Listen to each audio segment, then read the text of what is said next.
अस्सलाम वालेकुम नाज़रीन, आज पाकिस्तान स्टॉक एक्सचेंज यानी कराची में स्टॉक एक्सचेंज जहां पाकिस्तानी कंपनीज के शेयर्स का ट्रेड होता है उसको बहुत बड़ा झटका लगा। अंदाज़न 2000 पॉइंट मार्केट गिरी, कुछ रिकवरी भी हुई, लेकिन कहा यही जा रहा है, इसका आम तासुर यह है कि ये झटका इसलिए लगा कि कंट्री के ट्रेड का जो गैप है इंपोर्ट और एक्सपोर्ट का, यानी ट्रेड डेफिसिट जो है उसमें बहुत तेज़ी से इजाफा हो रहा है। ये और बात है कि हुकूमत मुसलसल की कह रही है कि ट्रेड डेफिसिट में इजाफा इसलिए हुआ कि अक्टूबर नवंबर में इंपोर्ट्स बहुत ज़्यादा हुई हैं टेक्सटाइल मशीनरी की, क्योंकि पॉलिसी थी टर्फ की, कुछ और कमोडिटी प्राइसेस का इजाफा था, और ये अपने आप को करेक्ट कर लेगी। तो फिर अगर ऐसा है, अगर हुकूमत सही कह रही है, अगर मार्केट इसको समझती है, तो इतना बड़ा झटका क्यों लगा? लेकिन हकीकत ये है, कुछ भी हम कहें, हकीकत ये है कि चूंकि ट्रेड सरप्लस बढ़ रहा है, जो ऑपोजिशन का पॉलिटिकल चैलेंज था पीडीएम की शक्ल में, जो एक नई मूवमेंट का आगाज़ हुआ 13 नवंबर से, वो तो कोई बहुत ज़्यादा मौसर साबित नहीं हो सकी।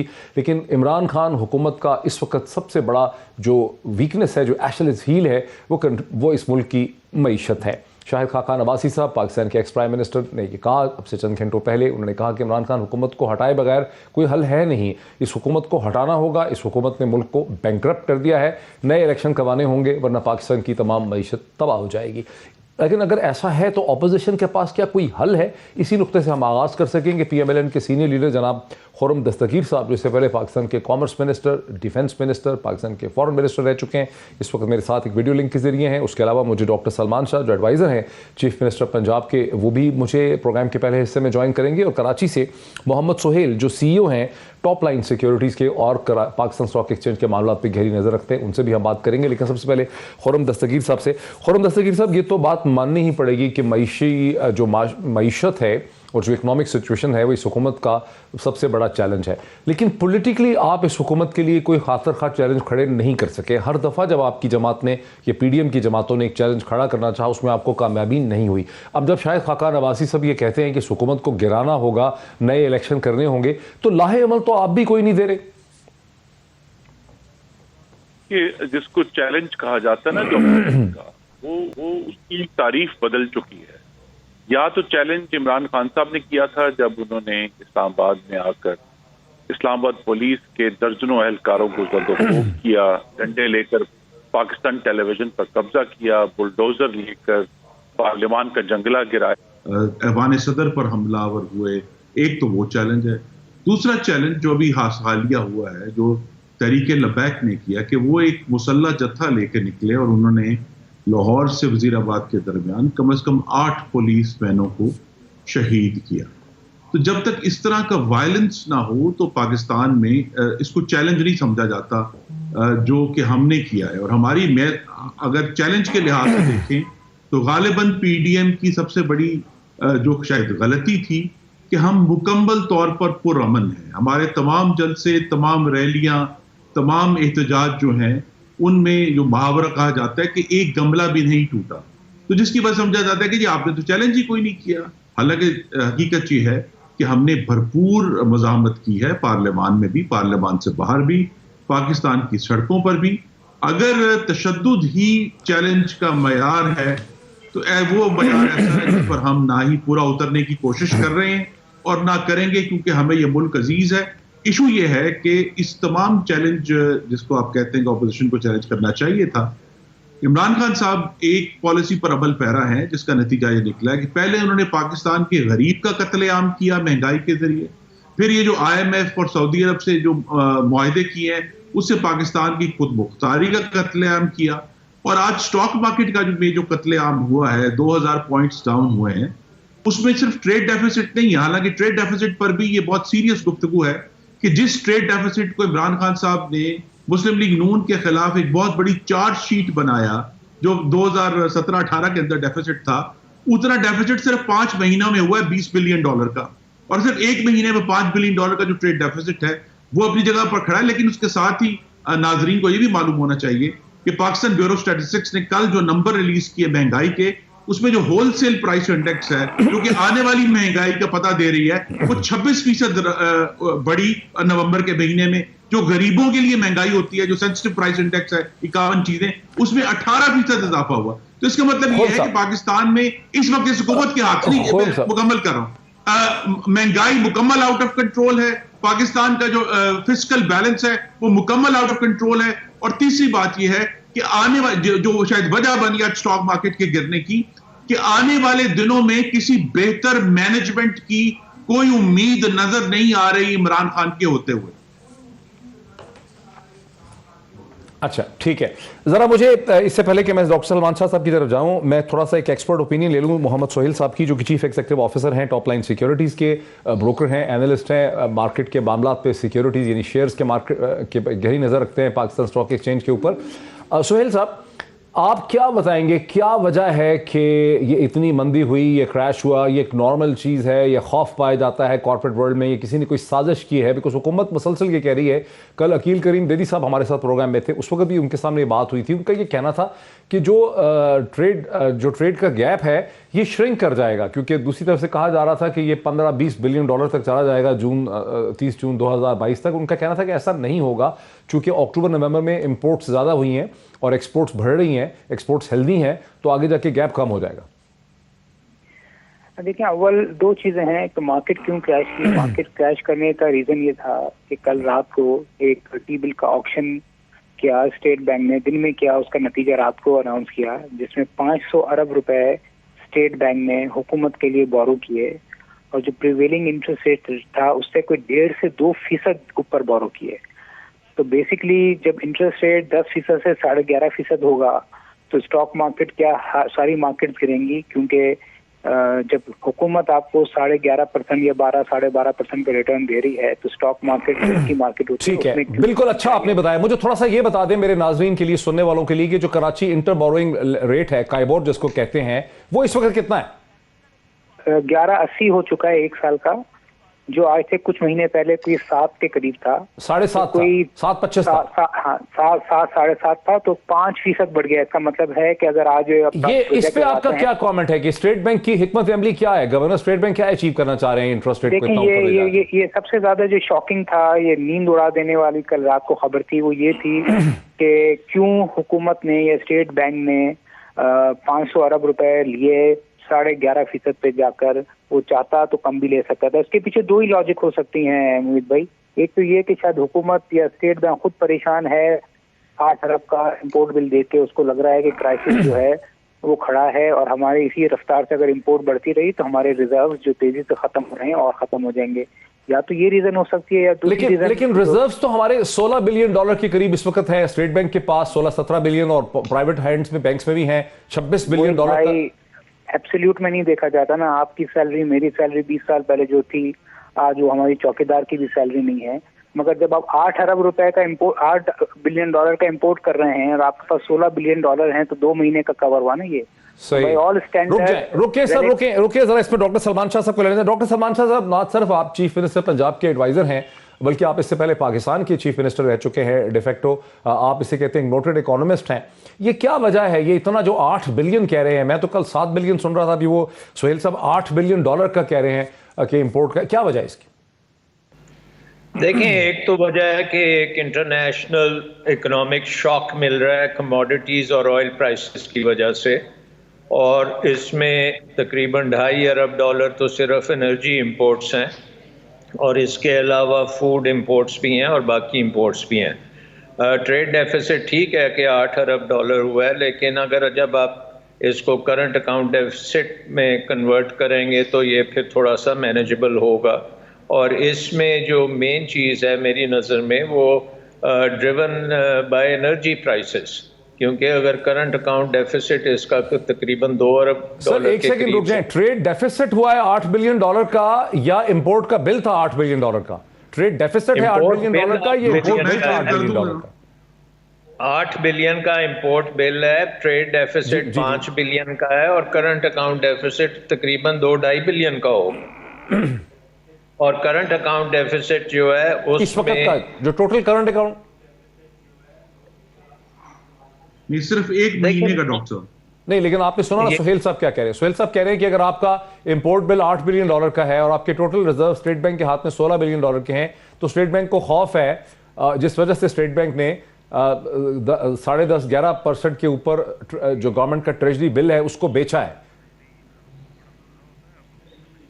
देखें, इसमें एक बात मोहित ये भी है कि इन्फ्लेशन जो है, अगर आपकी तकरीबन 11% के करीब चल रही है हेडलाइन इन्फ्लेशन। तो आपका 3 महीने का जो रेट आया है वो इन्फ्लेशन से अभी भी कम है।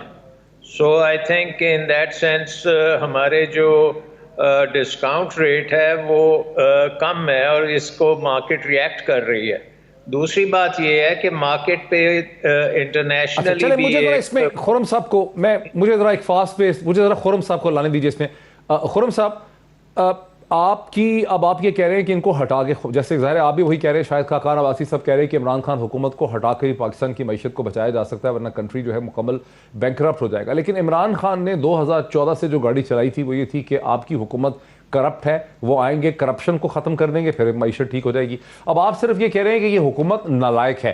इश्यूज़ के ऊपर आप डिबेट नहीं कर रहे, आप कोई लाहे अमल नहीं दे रहे कि अगर अपोजिशन को हुकूमत मिल जाए, कल को इलेक्शन होते हैं आप लोग, तो क्या करेंगे आप? स्ट्रेट सरप्लस को कैसे मैनेज करेंगे, इंपोर्ट बिल को कैसे कम करेंगे, एक्सपोर्ट्स को कैसे बढ़ाएंगे, IMF से कैसे डील करेंगे? ये सब का कोई तो बात ही नहीं करते आप लोग।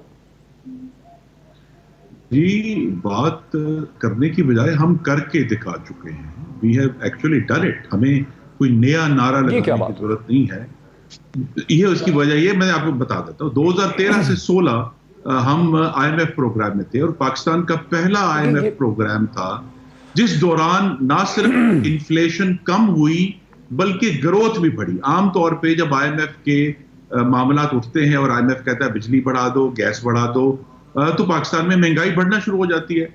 लेकिन हमने IMF की ये डिक्टेशन नहीं ली, जिसका आज तक हमें ताना भी मिलता है। देखें जी, इन्होंने मसनूई तौर पर गैस की कीमतें कम रखी, इन्होंने बिजली की कीमतें कम रखी। हमने तो पाकिस्तान के गरीबों का सोचा था।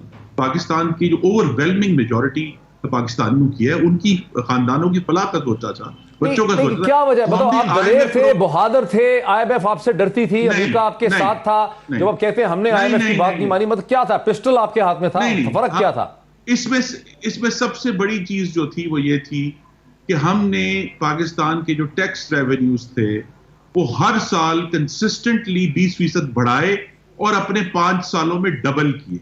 तो जब हम अपने रेवेन्यूज कंसिस्टेंटली, एक दफा नहीं, 4 महीने नहीं, मुस्तकिल हमने 20% बढ़ाए कि हमें जो 1900 पे FBR का रेवेन्यू मिला था, हमने उसे 3840 के ऊपर छोड़ा। उसकी वजह से हम IMF को ये कहते थे कि देखें, हमें ये चीजें बढ़ाए बगैर रेवेन्यू आ रहा है, हम अपने जो फाइनेंसेस हैं वो मैनेज कर सकते हैं। तो IMF को ये बात माननी पड़ती थी कि हाँ जी, tax revenue was rising and it kept rising until जब तक हमारी हुकूमत। अभी ये इशू ये है कि इस हुकूमत ने अपनी नालायकी की वजह से इतने ज्यादा मल्टीपल फ्रंट्स खोले हैं। मसलन पहले साल जो इन्होंने आके इंटरेस्ट रेट अचानक 6.25 से, जिसपे हमने छोड़ा था 6.25% इंटरेस्ट रेट था जब मुस्लिम लीग नून ने अपनी मुद्दत पूरी की, आते ही जो 13.25 के ऊपर ये लेके गए, पाकिस्तान में हॉट मनी आया, चला गया। लेकिन उसका नतीजा ये हुआ कि पाकिस्तान की जो डोमेस्टिक डेट के ऊपर इंटरेस्ट पेमेंट्स थी वो डबल हो गई। अब वो इतना बड़ा धक्का लगा है, 1500 से 3000 अरब से ऊपर चला गया मामला, कि अभी तक वो कंट्रोल नहीं हो रहा। तो पाकिस्तान के जो पब्लिक फाइनेंसेस हैं उसमें एक तो ये धक्का, दूसरा धक्का ये था, इनका ये क्या था कि हम रुपये को डी वैल्यू करके अपनी एक्सपोर्ट्स एक्स्ट्राऑर्डिनरीली रेज कर लेंगे। लेकिन अभी तक पाकिस्तान का रुपया जो है, जो हमने 115 पे छोड़ा था, 175 पे चला गया है। लेकिन पाकिस्तान की एक्सपोर्ट्स में अभी तक 5% से कम इजाफा है उसके अगेंस्ट जहां हमने इसको छोड़ा था। तो उसकी वजह ये कि और डीवैल्यूएशन की वजह से हमने प्रैक्टिकली, डॉक्टर साहब, जो महंगाई है वो बैरूने मुल्क से इंपोर्ट की है। तीसरा ही फर्क पड़ा है, जो नहुसत फैली वो ये थी कि जब हम मुस्लिम लीग नून के दौर में पाकिस्तान में गंदम वाफर थी, हमारी अपनी उगाई हुई गंदम, पाकिस्तान में चीनी वाफर थी, हमारी अपनी उगाई हुई चीनी। ये 2 कमोडिटीज जो है इस हुकूमत की गलत ज़री पॉलिसी की वजह से जो शॉर्ट हुई हैं, तो वो इंपोर्ट बिल वहां से भी आना शुरू हो गया कि हमें गंदम भी जो हम इंपोर्ट नहीं, $1 की हमने 2017-18 में गंदम इंपोर्ट नहीं की थी, जो अब ये millions of dollars, hundreds of millions की इंपोर्ट करे। इसी तरह आखिरी साल में हमने एक चीनी का जर्रा बाहर से इंपोर्ट नहीं किया, जो अब हंड्रेड्स ऑफ मिलियंस में ये इंपोर्ट कर रहे हैं। तो ये वजह थी कि वहां एग्रीकल्चर कंट्रोल में था, पाकिस्तान के फाइनेंसेस कंट्रोल में था, टैक्स रेवेन्यू बढ़ गए। और मैंने सर रुक जाए सर, प्लीज रुक जाए। खुरम भाई रुकिए प्लीज। इससे पहले कि डॉक्टर सलमान शाह साहब की तरफ जाऊं और गवर्नमेंट का पॉइंट ऑफ व्यू लूं, मोहम्मद सोहेल साहब, आपका एक नॉन पॉलिटिकल व्यू मुझे लेना है कि 2013 और 18 के दरमियान और 2018 और 2021 के दरमियान में बुनियादी तौर पे इकोनॉमी में फर्क है क्या? कि उस वक्त आईएमएफ से आप बेहतर डील कर सकते थे, आईएमएफ इतना प्रेशराइज नहीं कर रहा था, अब आईएमएफ ने हमारी गर्दन तोड़ी है, स्टाफ लेवल एग्रीमेंट कर लिया, अभी अब से 3 हफ्ते पहले बोर्ड मीटिंग रखती है जनवरी में। ये क्या है, मतलब कैसे आप इसको देखते हैं, फर्क क्या है बेसिक? देखिए, तीन बुनियादी फर्क हैं। एक बुनियादी फर्क है आपके अमेरिका से और यूरोप से ताल्लुकात। 13 से 18 में शायद वो बेहतर थे, अभी अब बदतर हो गए हैं। आईएमएफ एग्री करे या ना करे, ये एक फैक्टर क्वालिटेटिव जरूर होता है, और यही हमने देखा है कि जितना सख्त प्रोग्राम अभी दिया जा रहा है, मुझे नहीं लगता कि पिछले 10-15 साल में इतना सख्त प्रोग्राम दिया गया है। और अभी तक अप्रूव भी नहीं हुआ। स्टाफ लेवल एग्रीमेंट हुआ 6 हफ्ते के बाद। दूसरी मैं आपको बताऊं, वेदर वी लाइक इट और नॉट, डार साहब थे, जैसी भी उनकी पॉलिसी थी, करेंसी की जो भी उनकी पॉलिसी थी, डिबेटेबल थी, एक कंसिस्टेंसी थी। 4-5 साल तक एक फाइनेंस मिनिस्टर था। अब इस दफा ये कि 3 साल में 3 फाइनेंस मिनिस्टर आए। पहला कंफ्यूज रहा, दूसरा स्टेबलाइजेशन का फाइनेंस मिनिस्टर था, और तीसरा ग्रोथ का, जिसकी वजह से हमने देखा 3 साल में बूम बर्स्ट आ गया। और तीसरा मेरे ख्याल में कुछ हद तक अगर आप इकोनॉमी की इशारे देखें, ओवरऑल 10-15 उठाएं, तो वो 13 से 18 में काफी बेहतर थे बनिस्बत पिछले 3 साल के। तो ये 3 बुनियादी फर्क है जिसकी वजह से तीसरी चीज नहीं समझ आई।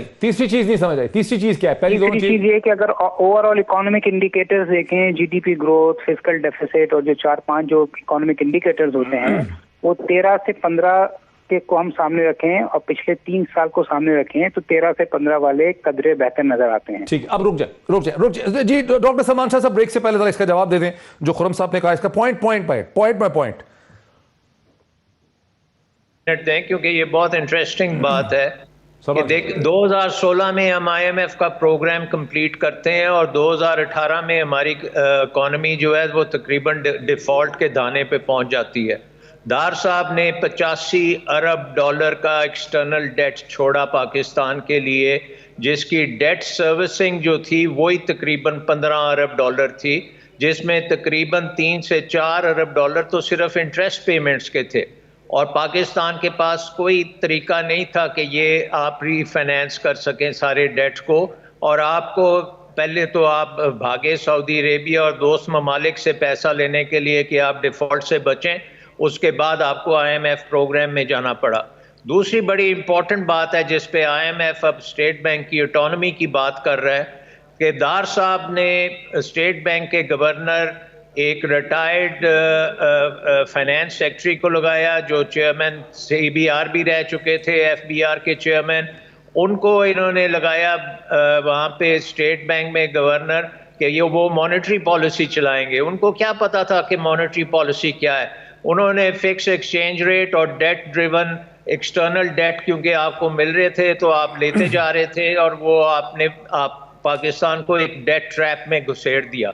दूसरी बात जो हमें याद रखनी चाहिए कि जो ऑयल प्राइसेस थी इस पीरियड में खासी कम थी कंपेयर टू जो अब इस वक्त हमारे साथ ऑयल प्राइसेस का मसला आ रहा है, तो वो सेकंड पॉइंट था। थर्ड पॉइंट जो है, जो बहुत ही इम्पोर्टेंट पॉइंट है कि एनर्जी सेक्टर जो है जिसको रिफॉर्म करना चाहिए था, उसमें पीएमएलएन ने फॉसिल फ्यूल के ऊपर तमाम अपनी एनर्जी को डाइवर्ट किया, जिसका नतीजा आज है कि हम 20% इंपोर्ट बिल हमारा एनर्जी आता है और कोई हमने डोमेस्टिक ना एनर्जी को कोशिश की एक्सप्लोर करने की। सुबह साहब आप मेरे साथ हैं, डॉक्टर सलमान शाह साहब आप मेरे साथ हैं, मेरे साथ रहिए, मुझे ब्रेक चाहिए।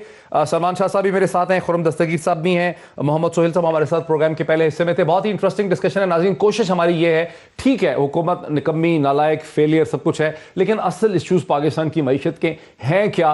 मैं चाह ही रहा हूँ इस डिस्कशन से कि हमारे लोगों को, सुनने वालों को, सामीन को, नाजरीन को समझ तो आ सके कि बुनियादी तौर पर असल इशूज है क्या है। और आई एम श्योर कि खुरम दस्तगीर साहब ने डॉक्टर सलमान शाह साहब के पॉइंट्स नोट किए होंगे और इसका जवाब देंगे पॉइंट बाय पॉइंट एक ब्रेक के बाद। नाज़रीन वेलकम बैक। मेरे साथ हैं पीएमएलएन के सीनियर रहनुमा, पाकिस्तान के x commerce and defence and foreign minister जनाब खुरम दस्तगीर साहब। मेरे साथ हैं डॉक्टर सलमान शाह साहब जो कि एडवाइजर हैं चीफ मिनिस्टर पंजाब के, और मुझे ज्वाइन भी किया है जनाब डॉक्टर फारूक सलीम साहब ने जो पाकिस्तान के नोटेड इकोनॉमिक कमेंटेटर हैं, इस हवाले से बहुत लिखते भी हैं।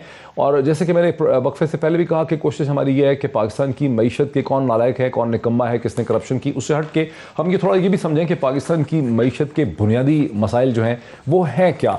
और चूंकि वक्फे से पहले हमें मोहम्मद सोहेल साहब ने ज्वाइन किया जो कि CEO हैं टॉप लाइन सिक्योरिटीज़ के, उनके 3 पॉइंट जब उनसे पूछा कि फ़र्क है क्या 2013 से 18 के दरमियान और 18 से 21 के दरमियान फ़र्क पड़ा क्या, तो सुहेल साहब का जो कि सिक्योरिटी मार्केट्स को डील करते हैं, यानी शेयर मार्केट को देखते हैं, स्टॉक एक्सचेंज को देखते हैं, उनका ये ख्याल था कि एक फैक्टर तो ये है कि अमेरिका जो है उसका रवैया पाकिस्तान की तरफ मुख्तलिफ था। IMF मानती तो नहीं है, बहुत से लोग नहीं मानते हैं, लेकिन अमेरिका के रवैये की वजह से IMF के रवैये में फ़र्क पड़ जाता है। जैसे स्टाफ का एग्रीमेंट कर लिया $1 बिलियन का 3 हफ्ते पहले, लेकिन बोर्ड मीटिंग जो है उसको जनवरी में रख दिया। दूसरा नुकता उनका ये था कि इसहाक डार साहब जैसे कैसे भी थे, अच्छे थे बुरे थे, एक कंसिस्टेंसी थी उनकी, और यहाँ पर 3 फाइनेंस मिनिस्टर जो हैं आ चुके हैं। तीसरा नुकता उनका यह था कि ओवरऑल इकोनॉमिक इंडाइसेस ने बुरा परफॉर्म किया। यहीं से हम बात का आगाज़ करते हैं। खुर्रम दस्तगीर साहब, आपने सारे पॉइंट नोट कर लिए होंगे, डॉक्टर सलमान शाह साहब सुन रहे हैं, डॉक्टर फारूक सलीम साहब भी सुन रहे हैं, क्या कहेंगे आप? देखिए, डॉक्टर सलमान शाह साहब ने तमाम आर्ग्यूमेंट अपना इनपुट्स के ऊपर किया, क्योंकि उन्होंने एनर्जी सेक्टर, फॉसिल फ्यूल, मेरा आर्गुमेंट वो चीज में है जिसका पाकिस्तान के अवाम ने खुद तजर्बा किया है, आउटपुट का, कि नताइज क्या थे। नताइज ये थे कि PMLN 2014 से 18 के दरमियान पाकिस्तान में महंगाई 4% या उससे कम थी, जो आज अभी परसों नंबर आए हैं 12% के, 4% महंगाई थी। उससे भी ज्यादा अहम पाकिस्तान के गरीबों के लिए कि जब हमने अपनी मुद्दत मुकम्मल की, पाकिस्तान में अशियाई खुर्द और नोश की महंगाई, डॉक्टर साहब, 1% थी, जो अभी रिलीज किया कि 12% थी पिछले महीने। और तीसरी चीज ये थी कि ना सिर्फ जो स्टॉक मार्केट का जिक्र हुआ, जो हाइट हमने अचीव की थी 2017 में 54,000 पॉइंट्स की, वो अभी तक ये हुकूमत अचीव नहीं कर पाई। और जो खराबी हुई वो यही खराबी हुई कि नवाज शरीफ को निकाल दिया गया, और उसके बाद से फिर एक हेजान इस मुल्क में ऐसा पैदा हुआ है जो मौजूदा हुकूमत के आने से मजीद खराब हुआ है, वो बेहतर नहीं हुआ। तो इशू ये है कि डिलीवरी हमने low inflation, high growth, almost non existent food inflation और हाई स्टॉक मार्केट, हमने बजट डेफिसिट्स कंट्रोल किए हुए थे। और उसके साथ ही डॉक्टर साहब ये बात याद रखें कि उन 5 सालों में हमने ज़रबे अज़ब भी लड़ी, हमने रद्दुल फसाद भी लड़ी। अगर पाकिस्तान का पैसा खर्च हुआ ना, उसमें हमने वो लड़ी। हमने उसी दौरान में 12,000 मेगावाट की पाकिस्तान में बिजली की नई कैपेसिटी भी लगाई, हमने 2 LNG के टर्मिनल भी लगाए, हमने एक LNG की नई पाइपलाइन भी लगाई, हमने पाकिस्तान को CPEC के जरिए एक पूरा नया डेवलपमेंट पैराडाइम भी दिया। तो यहां बहुत सारा इशू ये है कि जो इकोनॉमिक्स को मैनेज करने की चीजें हैं वो कोई रॉकेट साइंस नहीं है, लेकिन आपने ये सोचना है कि आपने बैक वक्त फैसले ऐसे कर रहे हैं। आपके पास ये लग्जरी नहीं होती इकोनॉमिक पॉलिसी मेकिंग में कि मैं एक चीज ठीक कर लूं फिर मैं दूसरी करूंगा।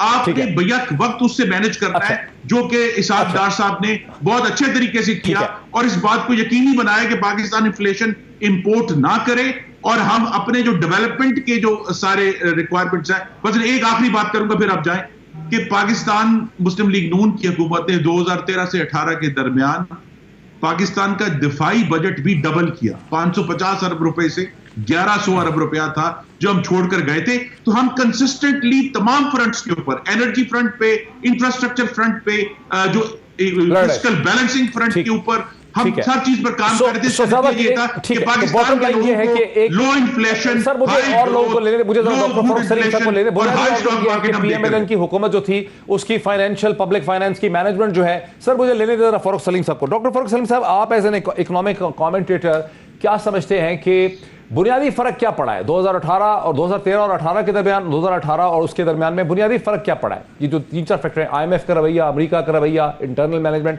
आप कैसे फर्क देखते हैं? फिर मैं जाऊंगा डॉक्टर सलमान शाह साहब की तरफ। फर्क क्या है? जी डॉक्टर साहब, 2 चीजें हैं। एक तो बुनियादी माशी ढांचा है, वो मैं समझता हूँ कि सन 2008 से लेके आज तक 3 हुकूमतें हमने देखी हैं। पहले पीपल्स पार्टी की 5 साल के लिए, फिर PMLN 5 साल, और अब तकरीबन 40 महीने हुए चले हैं PTI की हुकूमत को। बुनियादी माशी ढांचे में किसी किस्म की कोई तब्दीली नहीं आई है, किसी किस्म की कोई इस्लाहात लाने की कोशिश भी नहीं की है किसी जमात ने भी। एक दूसरा इशू जो मैं कह रहा था वो टीम का इशू है। इसमें कोई शक नहीं कि पीपल्स पार्टी के पास एक उनकी माशी टीम एग्जिस्ट करती है, PMLN के पास एक माशी टीम एग्जिस्ट करती है, PTI के पास वो टीम नहीं है।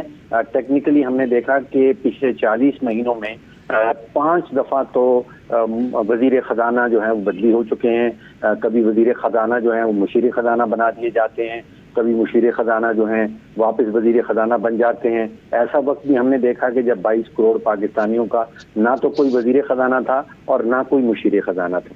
जो बुनियादी ढांचा है, जो बीमारी है, ये बाकी चीजें जो हैं कि रुपया तेजी से गिर रहा है, आज स्टॉक मार्केट में क्रैश आ गया, ये बीमारी की अलामात हैं। जैसे आप तिब में एक तफरीक रखते हैं कि बीमारी क्या है और बीमारी की अलामात क्या है, मैं समझता हूँ कि इकोनॉमिक्स में भी वो तफरीक रखना बड़ा जरूरी है। बीमारी जो पाकिस्तान को 2 बड़ी बीमारियां पिछले एटलीस्ट 13 साल से लगी हुई हैं, तीन सियासी जमातें हमने देखी उस दौरान, वो तिजारती खसारा है और बजटरी खसारा है। बाकी जितनी चीजें आपको नजर आ रही हैं वो इन बीमारियों की अलामात हैं। ठीक हो गया। वो अलामात हमें पीपल्स पार्टी के दौरान भी नजर आई, PMLN के दौरान भी, और अब PTI के दौरान भी बड़ी वाज़ेह तौर पे वो नजर आ रहे हैं।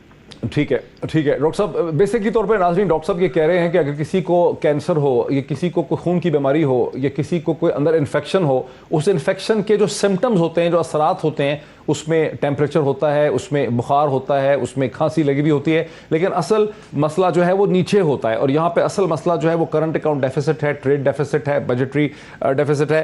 डॉक्टर ज़मान शाह साहब, ये जो इन्फ्लेशन है, एक तो चलें वो इन्फ्लेशन तो एक एकेडमिक बहस हो जाएगी, क्या वजह है कि गवर्नर स्टेट बैंक ने 11% के ऊपर पाकिस्तान का ट्रेजरी बिल जो है, वो जो पैसे रेज किए हैं एक दिन पहले, वो जो खबर आई है, जो आपको सुना, आपने कहा था सोहेल साहब ने, ये गवर्नर स्टेट बैंक इस किस्म के फैसले क्यों कर रहे हैं जो खासे मशकूक लगने लग गए?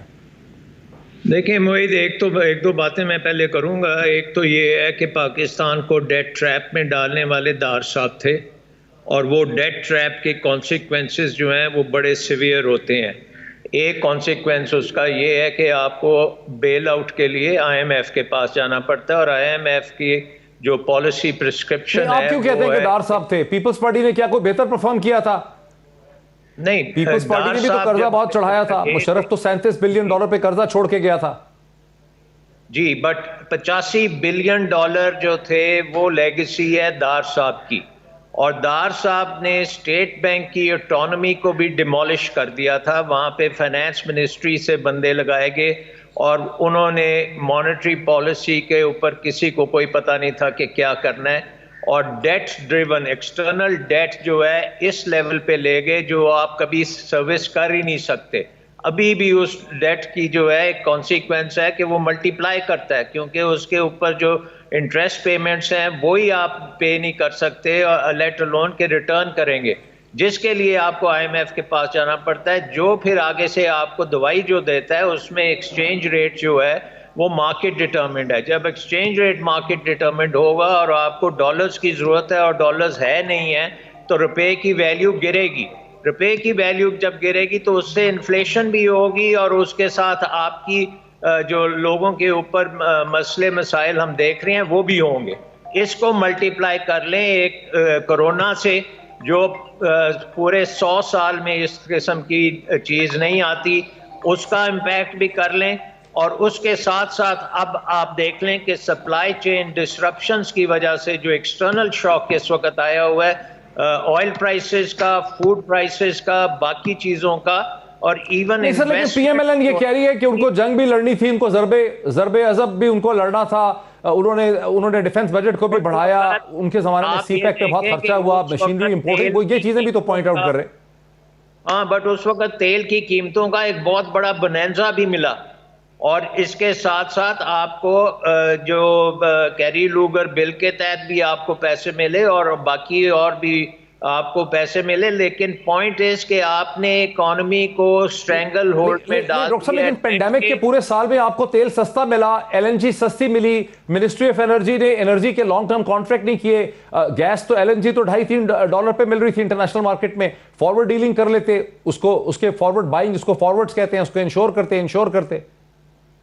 वो तो आपके एनर्जी डिपार्टमेंट में वो कैपेसिटी ही नहीं है टू मेक फॉरवर्ड कॉन्ट्रैक्ट्स और इस किस्म के काम करने, और वो आपकी मुझे इजाजत देंगे आप?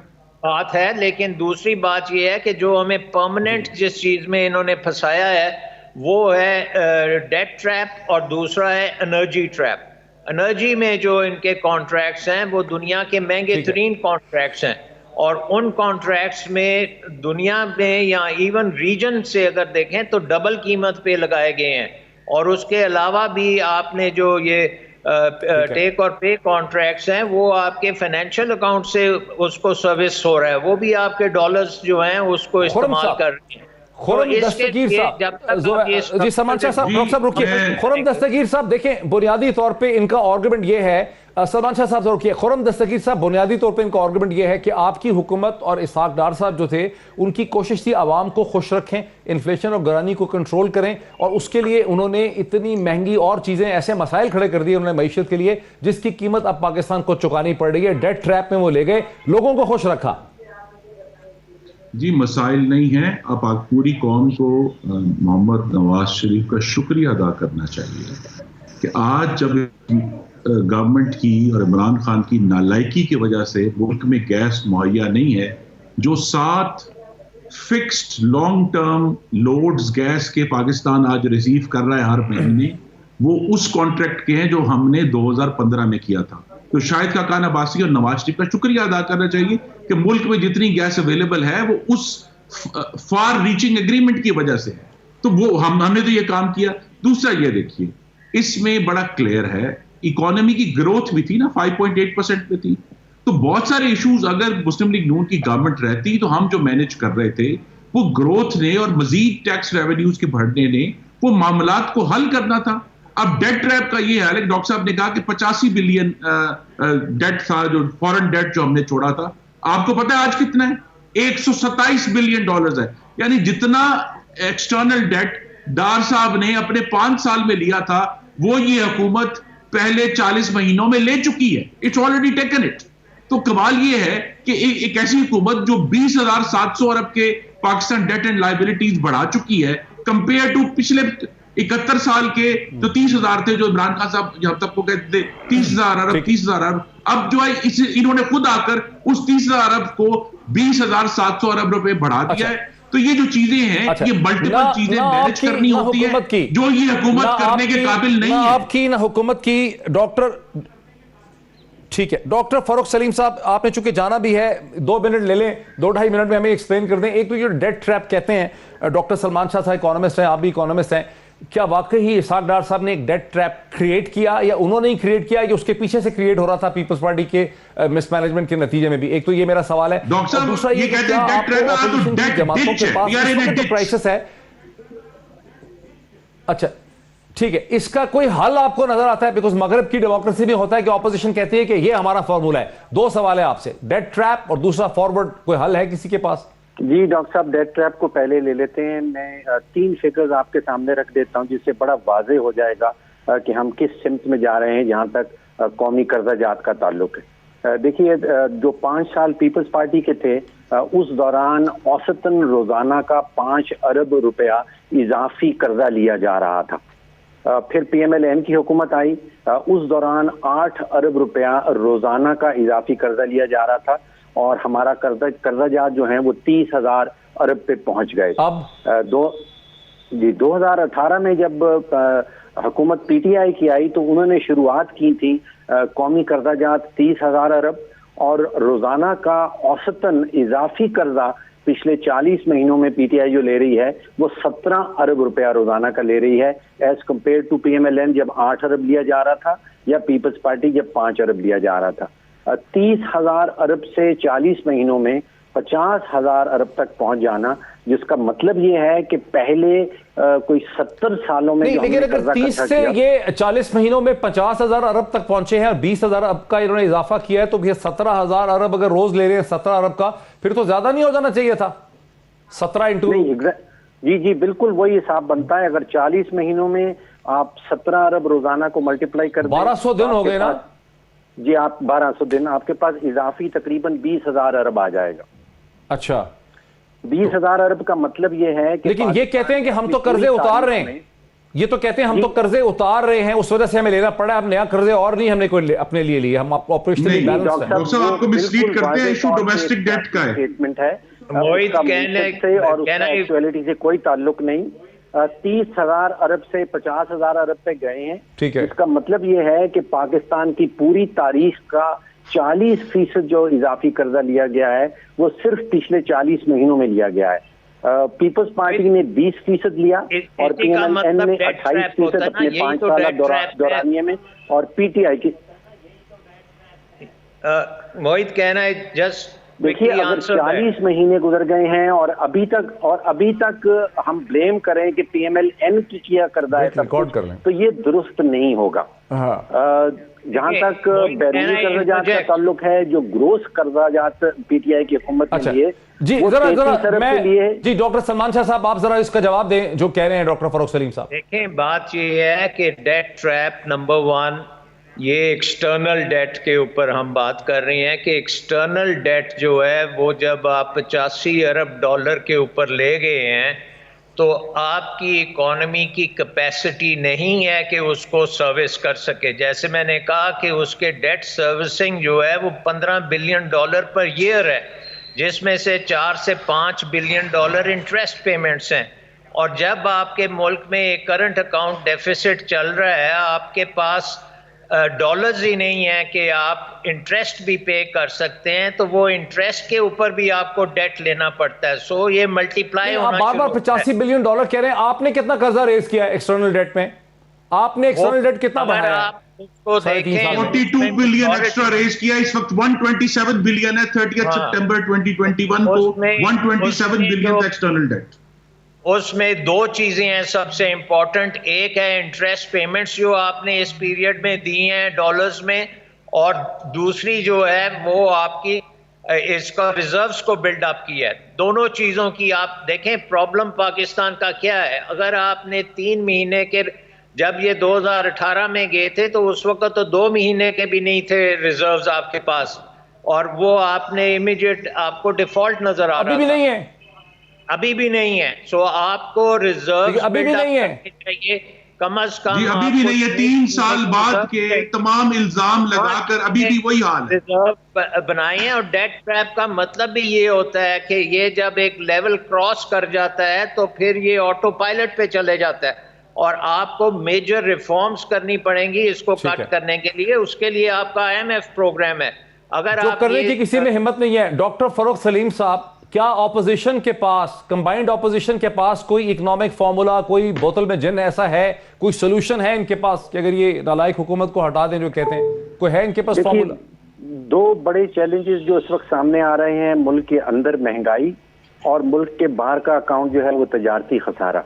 इन दोनों हवालों से किसी भी ऑपोजिशन जमात ने अपना कोई मंसूबा, अपना कोई प्लान, अपनी कोई स्ट्रेटजी, कोई अपनी हिकमत अमली जो है वो सामने नहीं रखी है कि महंगाई जो आ रही है मुल्क के अंदर उसका हल पीपल्स पार्टी के पास क्या है या PMLN के पास क्या है। इसी तरह जो तजारती खसारा, जो मैंने अपनी जिंदगी में कभी 5 अरब डॉलर का माहाना तजारती खसारा नहीं देखा था, उसका हल PMLN ने कोई सजेस्ट किया हो या पीपल्स पार्टी ने कोई सजेस्ट किया हो, वो हमारे सामने हमने देखा नहीं। जी खुर्रम दस्तगीर साहब, फार्मूला तो आपके पास भी कोई नहीं, आप सिर्फ ये कह रहे हैं कि नालायक हुकूमत को हटा दें, हम सब कुछ कर देंगे। फार्मूला बड़ा वाज़ेह है। कुछ ना हुआ ना इस सिचुएशन का। मैं, अगर आप मुझे इजाजत दें, देख फार्मूला बड़ा वाज़ेह है पाकिस्तान में इन्फ्लेशन कंट्रोल करने का। नंबर 1, आपने जो रुपए की कदर है उसको स्टेबलाइज करना है, ये नहीं फिक्स करना है, उसको स्टेबलाइज करना है। और ये सिग्नल देना है कि ये फ्री फॉर ऑल नहीं है। ये जो अभी सिग्नल दिया जा रहा है कि ये फ्री फॉर ऑल है, ये स्पेकुलेशन है। यानी अभी जो आज इस महीने 5 अरब डॉलर का, यानी आप फिर इसका मतलब है कि IMF से नेगोशिएट करेंगे। आप बेसिकली कहते हैं कि आप IMF के साथ जाके लड़ेंगे। जी नहीं, हम लड़ेंगे नहीं, हम उनको बेहतर मैनेजमेंट के ऊपर ये बात शोर करेंगे और दिखाएंगे कि हम टैक्स रेवेन्यू भी रेज कर सकते हैं, हम इसको मैनेज भी कर सकते हैं। और जो अगली बात यह है कि हमें इस बात का सिग्नल देना है कि पाकिस्तान में अब जो इस किस्म के, अगर आप प्यूनिटिव टैक्सेशन करके, और जो आपने इस हुकूमत की बहुत बड़ी जो एक खराबी थी वो ये था कि एग्रीकल्चर की जो सपोर्ट थी, बस DAP जो हमारे खाद, जो इसकी एक बोरी हमारे दौर में 2500 की थी, आज वो 8000 रुपए की है। जो यूरिया की बोरी 1200 रुपए की थी, आज वो 2500 रुपए की, और मिल भी नहीं रही। तो ठीक है, पाकिस्तान में ठीक है। जो बहुत बड़ा अजाब आया वो ये आया कि अच्छा। पाकिस्तान में गंदम और चीनी जो 3 साल पहले तक वापर थी वो आज कम हो गई है। तो ये जो क्राइसिस है, मल्टीपल क्राइसिस आके जब आप इसको अच्छा, बस 2 मिनट रह गए मेरे पास, 2 मैनेज मिनट से भी करेंगे, कम है। एग्रीकल्चर को भी मैनेज करेंगे, रुपी 2 को भी मिनट से मैनेज भी कम है, करेंगे डॉक्टर सलमान और शाह साहब। पाकिस्तान के फाइनेंसिस को भी कंट्रोल बेसिकली करेंगे, खुर्रम तो दस्तगीर पाकिस्तान ये आगे कह रहे हैं बढ़ेगा। कि वो रुपए के ऊपर स्टैंड लेंगे। अगर उनकी हुकूमत देखिए, आती है वो रुपए के ऊपर स्टैंड लेंगे। ये जो रुपए को आप फेंक रहे हैं टॉयलेट पेपर की तरह, रद्दी की टोकरी में फेंका हुआ रुपया, ये खत्म करेगी पीएमएलएन की हुकूमत।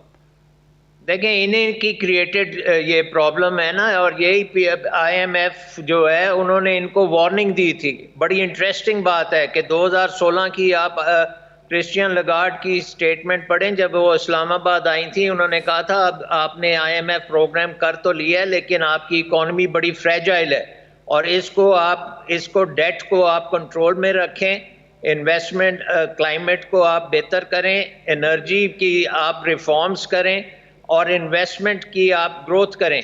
लेकिन 2016 से 2018 पे इन्होंने स्टेट बैंक पे मिनिस्ट्री ऑफ फाइनेंस को मुसल्लत किया। इन्होंने उसको डेट को बढ़ाया इतनी लेवल पे कि आज वो सर्विस करना ही इम्पॉसिबल हो गया है फॉरेन डेट को, और उसकी वजह से आपको ये सारी शराइत लेनी पड़ रही हैं। उसकी वजह से ये सऊदी अरेबिया से हमने डील की है और IMF प्रोग्राम में भी बड़ी सख्ती इसीलिए है क्योंकि पहले जो मैं डॉक्टर साहब से बड़े अदब से डिसएग्री करूं। उसको फॉलो ही नहीं किया। और ये हमारी एक हिस्ट्री है नॉट ओनली PMLN की, उससे पहले भी 22 प्रोग्राम्स IMF के हो चुके हैं, उसमें से सिर्फ वो जो कर चुके हैं और कोई हल जो है वो नहीं निकल सका। डॉक्टर सलमान शाह साहब, खुर्रम दस्तगीर साहब, डॉक्टर फरूख सलीम साहब, बहुत शुक्रिया, बहुत ही इंफॉर्मेटिव थी। मकसद यही था कि समझ आ सके कि पाकिस्तानी मईशत के पॉलिटिकल और इकोनॉमिक मसाइल जो है वो किस किस्म के हैं। ये बहस आपने देखी। आज इतना ही, फिर आपसे मुलाकात होती है। बहुत शुक्रिया।